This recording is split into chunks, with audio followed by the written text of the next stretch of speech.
Despite the president getting coronavirus, the media being fixated on that for obvious reasons, the coronavirus crisis has been long receding. And despite all the hyperactivity you're hearing now, there's no reason to keep the country closed. There's no reason to keep the schools closed. Frankly, there's no reason even to restrict activity in the schools in terms of in-person teaching.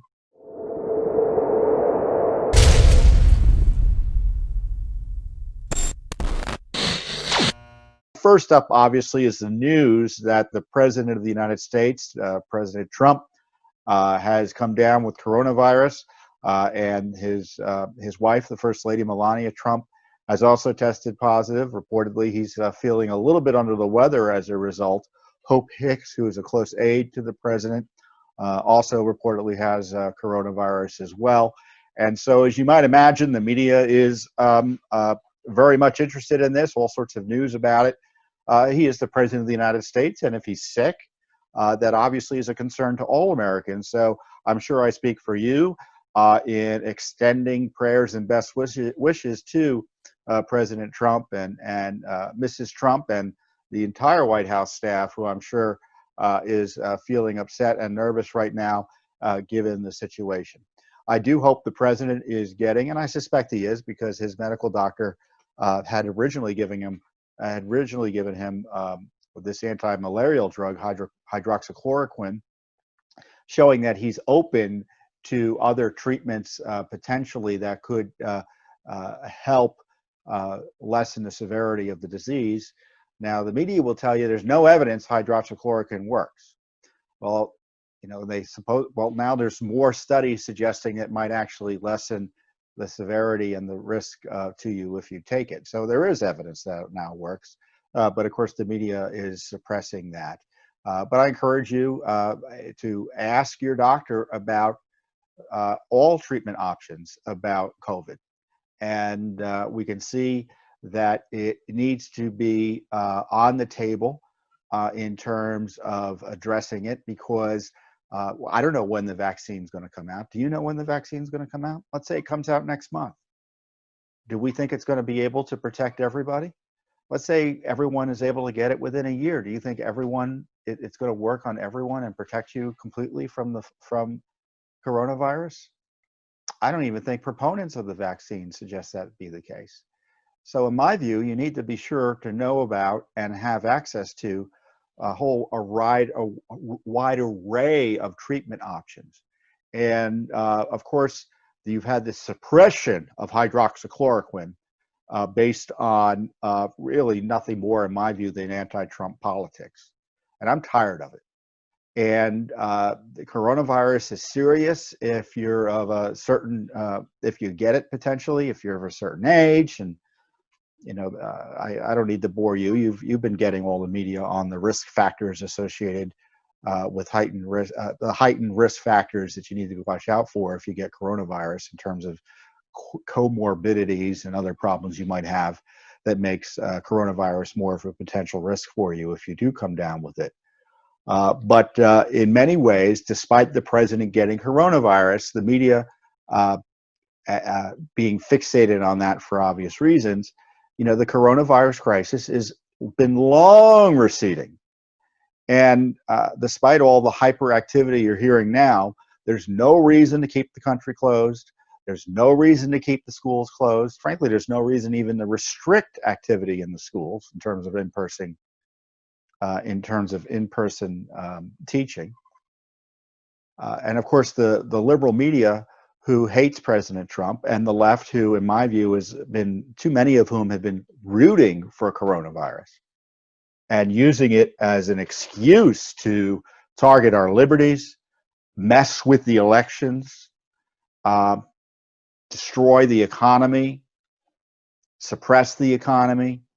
They're cackling, obviously, about the president getting it. And they're trying to turn his getting it into a scandal. Don't you love it? You get a disease and you're the problem.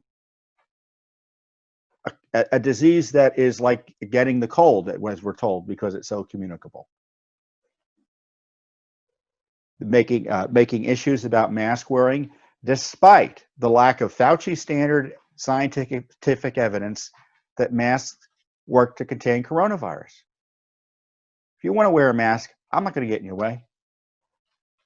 But there's no scientific evidence in the sense they got the study that we're supposed to say, the type of study that they require all of a sudden for hydroxychloroquine to prove its efficacy. There's no similar study that masks work. In fact, there's observational studies and frankly randomized studies that masks don't work to contain viruses.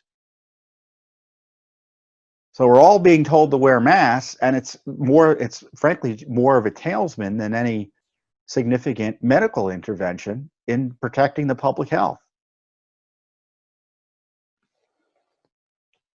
But that's almost like a side issue from the corruption associated with the suppression of hydroxychloroquine that NIH and FDA refuses to pursue. So many observers have suggested that people have died unnecessarily because of the suppression of hydroxychloroquine, and obviously people may die unnecessarily in the future because of the suppression of hydroxychloroquine. I mean, it's my view it needs to be studied carefully and deployed on an emergency basis. I'm not recommending you take it. You got to figure out if you want to take it with your doctor or not. But don't let the social media get between you and your doctor on hydroxychloroquine because they suppress. I don't know. Maybe I said something that's going to cause this video to be censored. I don't know. But they're censoring hydroxychloroquine discussions on social media. It's unbelievable. And there's no scientific basis to suppress the discussion. Suppressing doctors talking about a potential medical treatment, it's political. It's political. So I'd like to think that we'll focus more on how to treat coronavirus, the treatment options out there that the media are suppressing, but I don't believe it's going to be the case because they're so desperate in terms of their anti-Trump activism. I'm sure they're not going to allow anything to break through. And of course, the deep state medical establishment has been no help as well. So along those lines, Judicial Watch had a victory on behalf of its client, the Daily Caller News Foundation, who had sued HHS to try to obtain emails of Dr. Fauci and his top deputy, his name is Mr. H. Clifford Lane, about the coronavirus, WHO, the World Health Organization, and China. And so the interest is in figuring out what was being said to them early on during as the pandemic or the threat was emerging. I'm interested in knowing about any lies that were being told. Was WHO scamming us as well? It's an important issue generally, given, as we're hearing today about the president, the damage the coronavirus crisis and frankly the hysteria has done to our nation and frankly the world. So we sued in federal court because our client couldn't get an answer under the Freedom of Information Act because the agency, in this case HHS, as the governing agency, didn't want to respond as appropriate under the law, which is nothing new. And then they did the search because of our lawsuit, and they found initially upwards of 8,000 responsive documents, and I think they culled it down to 4,200 responsive records. So what their proposal was, despite our asking months and months ago and litigating beginning months and months ago, was to release the records at a rate of 300 pages a month to begin after the election. And by processing, that means looking at the records and then pulling the records they think they can give to us from that batch, meaning we won't get everything even from those 300 pages that they initially review. So we complained to the judge about it, saying, look, we've asked for these documents, they've had them for months, and this is just not appropriate. So we got a partial victory from the court because the court judge, who's the judge on this case?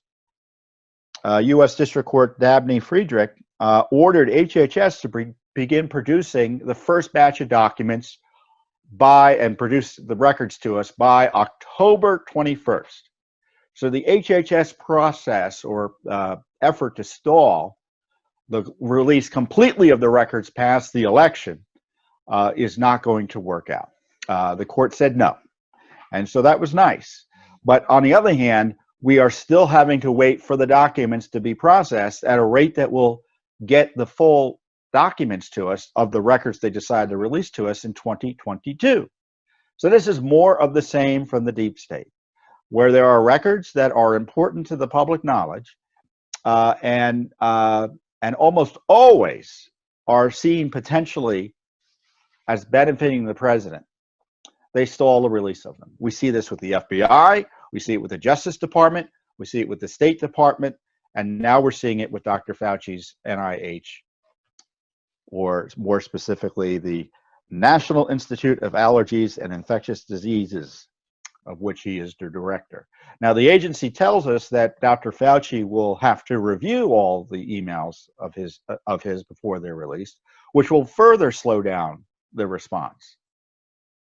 So they've got this special process in place that I've never seen before, that only the writer can review the records. That's unusual. It's unusual. So I just foresee a lot of withholdings here. But we have the President of the United States with coronavirus.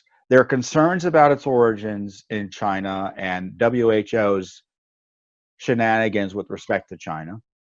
I mean, it's such an untrustworthy organization that the president pulled out and is going to stop funding for it, at least in part. And what's the response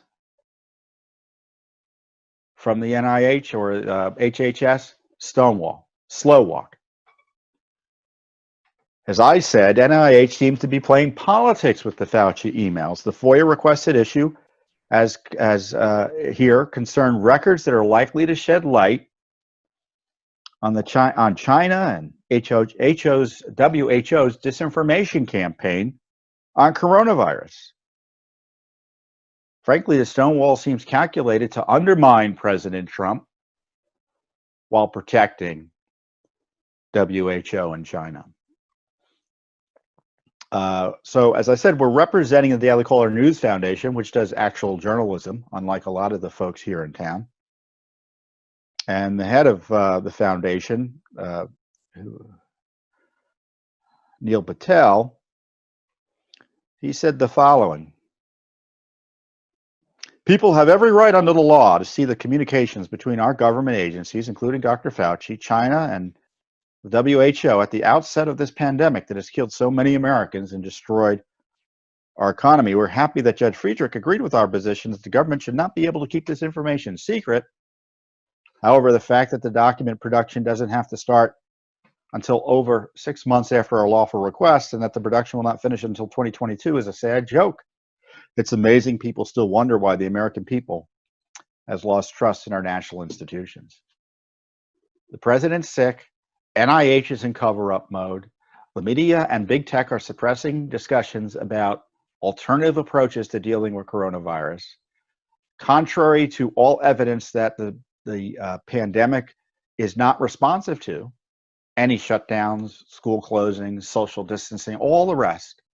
We're still doing it, even given the fact that the virus is receding in terms of its impact on the public health. So there's a crisis here in Washington, D.C. There's a crisis here in America, and the crisis is the government malfeasance, purposeful, in terms of covering up about the origins potentially of this virus, and in my view, the malicious tyranny associated with the shutdowns and the suppression of potential medical treatments for it. It's really outrageous, and I encourage you to read a piece in the Hill today. It was published the other day, that by Dr. McCullough is his name, is an expert physician from Baylor. I think it's Baylor University. And he talks about what you should be seeking from your doctor in the face of the COVID risk. Great, great article. I encourage you to read it. And you won't see it in the mainstream media, but thankfully the Hill published it. Maybe we'll put a link up in the chat section or in some of the material associated with this media, this video. So a lot to going on. We're praying for the president. The left seems to be cackling at his misfortune or his health crisis, but we're not. Frankly, any normal American isn't. Even certainly Joe Biden is sending his prayers. I mean, of course he's going to do that. But the hardcore left, they've used coronavirus to oppress us, and they see President Trump getting it as another opportunity to make a political point and to, frankly, further suppress us. So we're going to oppose it. We do our litigation and investigation to expose the full truth about coronavirus. And so we're pleased by this court ruling, and it shows you that we got to fight and fight and fight and fight in court. Thanks for tuning in.